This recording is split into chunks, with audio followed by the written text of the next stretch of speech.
Ukapenya kwa Yesu uliko moyoko, inde moyo tsopano panutu wola kwira upenye kwa Yesu mbuyeyo kuombola na feratu iwe.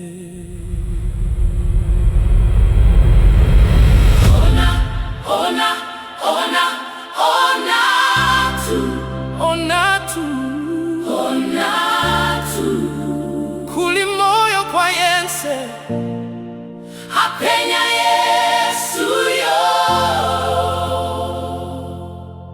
wakuferatu pamtandapo.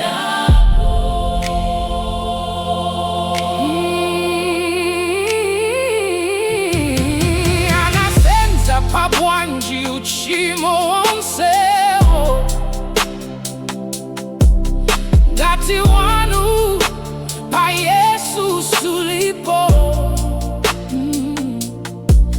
Wanji mwazi waketsa kutsuka ifetu ngati usiti kwanako.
Zonsezi zohombola mizimu yatui ndipo yensa kadza mokondwa kondwadi moyo